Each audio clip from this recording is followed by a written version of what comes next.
there's a strategy that I don't know if how many homeschool parents are using, like Google Forms is one way that you can do auto-graded quizzes and tests just to make sure for multiple choice, like you want to make sure that they understand, basics, who was, not just like the presidents and their parties, their achievements, but also things like, how long your representatives, Congress versus Senate, how many years of their terms, the president, how often they're elected, number of, 2-year terms.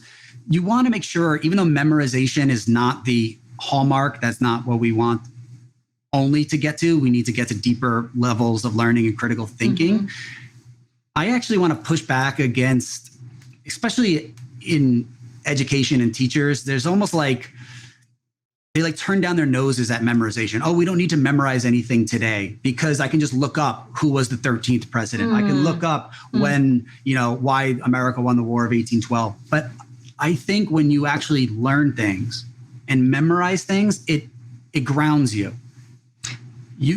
Like not knowing that Lincoln emancipated the slaves and that helped him win the Civil War, not knowing that, it's like, I don't feel like you can share in what it means to be an American without knowing these things. And that's why there's a citizenship test to become a citizen. It's not just years of service. Oh, you've lived here for this many years without committing crimes. You have to pass a test because the history is what grounds us and connects us. And now today with being so globally connected, we need to make sure that we instill a good understanding of our history. So one thing I would encourage, you can try to get, not get those out of the way, but just to ensure a good foundational understanding before you do the deeper level, project-based stuff and presentation, working on different skills to just make sure that they are mastering the content.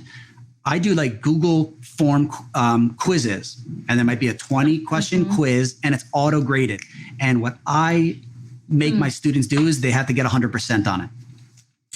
Okay. And so they have a little study guide. It has like all the major questions.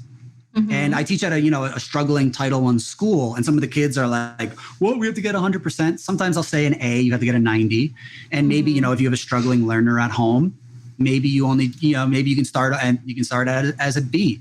But just for the foundations, who was the first president, who wrote the Declaration of Independence, the Constitution, the different parts, whatever it is. But I really think this can be a way to ensure a foundational understanding of history. These auto-graded quizzes, they can retake them. So, you got 3 wrong. Okay, let's look at the ones you got wrong and you can retake it tomorrow. And it's a quick quiz, it's like multiple choice, quick test.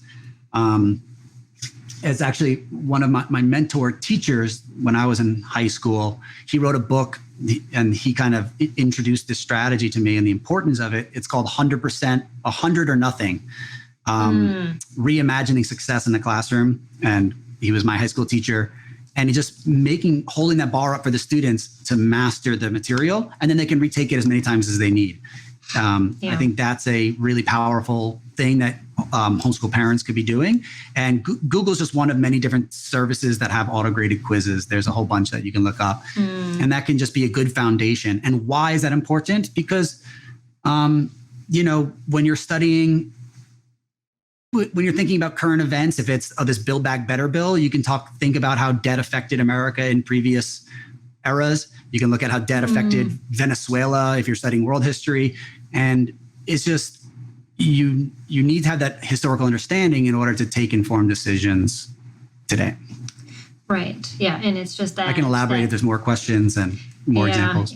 It's like that internalized, just the basics, that so you have something to go off of, not just your own opinion that's coming out of the blue. There's actually factual things that you're basing, our kids are basing their answers on or formulating new ideas for. So I love that. And Google Forms are easy. It takes a little bit of an instructional. I'm sure there's videos out there on how to create a Google form if you've never done it before. But yeah, there's Google for. I think homeschool teachers can get access to all that sweet stuff too.